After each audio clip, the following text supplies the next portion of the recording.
What's up everyone, it's your girl Shay here. Welcome to my channel if you are new, and welcome back to my channel if you've been here before. Yes, it has been quite a long time since I've actually came out with a long form video. As maybe you guys know or probably have seen, I came out with a lot of YouTube shorts, so I do apologize that there's been no long form videos. This is my first one back, but I decided what a fun way to start off back with a long form video than me listing animes that I plan to watch, not this month, because yes, we are in the beginning of a brand new month, happy May, but animes that I plan to watch by the end of this year, because I've been in a bit of an anime slump and I literally just finished an anime that took me a really long time to actually finish. So I went through Crunchyroll and went through just all the animes that they kind of had, and based off of the title, based off of what the anime looked like, and then also reading through the synopsis for some of them, I decided whether or not I wanted to put them on my plan to watch list. So I have a list here on my phone of 10 shows that I plan to watch this year. And they're from various genres, or not really various genres, but just various tropes, things that I've read before, things that I love. But yeah, let's get into the 10 animes that I plan to watch by the end of this year. So the first one I have listed on here is Yakuza Fiance. So basically a girl is getting married. She's already a part of a Yakuza family. She's getting married to another one. And basically her fiance comes off first as being very charming, but it seems like he has like a mask and he's a little bit more dangerous than he seems to be. What attracted me to this one is that I did like the art style. It had a little bit of that older art style that I've seen before, but also it's like a mafia trope, and I remember reading tons of like fan fiction of this trope, and I absolutely love it. The second one I have is the Junji Itto collection. So I've actually been wanting to watch a anime based off of Junji Itto's works for a very long time. I did a video years ago about them coming out with an anime based off of it, but it kept getting delayed or pushed back, and I just never really kept up with the news about it. But it's on Crunchyroll, so I plan to watch that. This might be something I watch more in the fall to get that spooky vibe going on, but I'm really excited about it because I do own Junji Itto's manga that has all of his works, or at least a compilation of some of his works. It's somewhere here on this bookshelf, I don't know where, but it's somewhere here, and I absolutely adored reading it and loved reading it and have been wanting to watch the anime ever since. The next one I have is Honey Lemon Soda. This just seemed really cute. I remember hearing about this anime because I remember the title, because the title is so interesting to me, but it seems like just a really cute romance and has some themes though that could be a little bit on the tough side. So I don't know if this is going to be a tearjerker for me or not, but based off of when I looked through the synopsis and looked through like some of the like warnings that they had, it had up there that there were some like, you know, some tough themes. So I was just like, you know what, let me check it out. And I also have to say the art style also really drew me in as well. This is one of the many shows on this list where the art style did draw me in. Next one I have is A Sign of Affection. I remember seeing this manga in stores everywhere, but I never picked it up, never had a chance to read it, but I had been wanting to read it. And it just seems like a really cute love story. And the art style, again, seems really cool. I have not watched like a romance anime for quite a bit of time, and I want to use this to get back into it as well. So that's why I think I've chosen some romance animes. You'll see more that are on this list. The next one I have is 365 Days to the Wedding. So the synopsis of this one drew me in. So it's like fake dating or a fake marriage trope, and I adore those. So this one is basically about these co-workers. They will have to change locations of where they're working unless they're married. So basically these two co-workers decide to pretend that they're getting married so that they do not have to leave where they're currently living now. And of course, I'm for sure hilarity and drama and angst is probably going to ensue, because like it always does, and I'm sure they're gonna end up falling for each other, but I can't wait to watch it, and it just seems really, really funny. Next one I have is The Ice Guy and His Cool Female Colleague.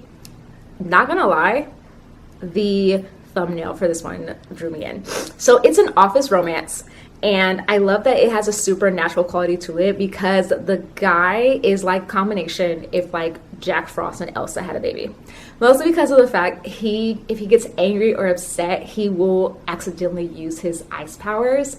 And it seems like he has this colleague who's like kind of able to calm him down. So I'm excited to watch it. And again, I want to see how this whole supernatural quality plays into this whole like trope. Next one is True Beauty. This one was a no-brainer for me to put on this list because I've read the manhwa, I've also watched the drama for this one, and I really want to see how they do the anime for this one. So no-brainer that this was going on my list. I will definitely do a review on this one. Actually, all of these, once I finish them, I will do a review on them. They will be more so on YouTube Shorts, but you'll see that when it happens. Next one is A Girl and Her Guard Dog. It's the Bodyguard AU. I'm a sucker for this trope.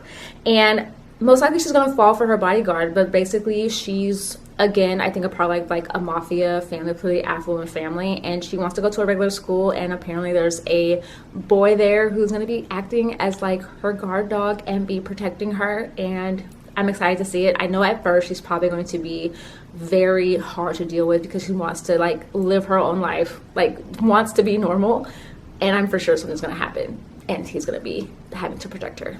I'm excited about that. The next one is My New Boss is Goofy. I'm excited for this one because it just looks funny. Basically, this guy is going to be working in an office, and then he meets his boss, and his boss is hilarious. And it's just so unserious.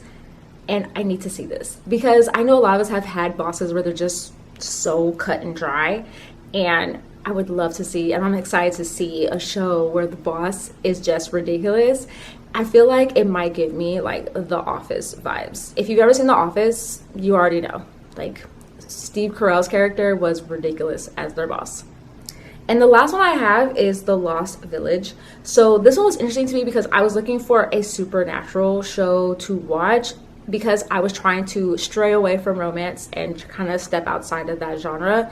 But The Lost Village caught my eye because of the the thumbnail that was used. So what the title of it struck me too, because what it seems like is, from what I remember reading, 30 people are going on this bus and they're going to this village, but they all have their own individual stories.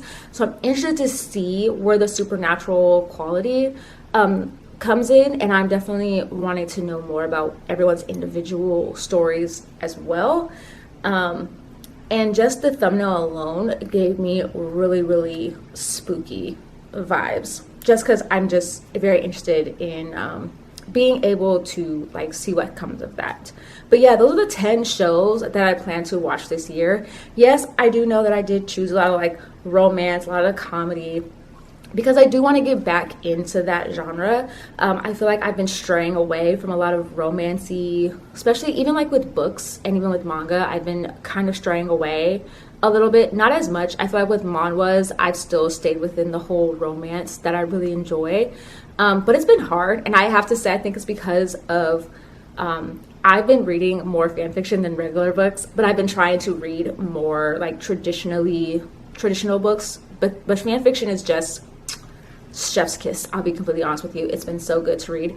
And I feel like a lot of the romance books, as I go through TikTok, are very lacking, I guess you could say. The few that I've read that have been like very highly rated, I've had to drop, or I feel like I don't care about the characters and the story as much, if that makes sense. So I've been deviating from romance in books and reading more like supernatural horror thriller books to kind of get me back into that type of reading.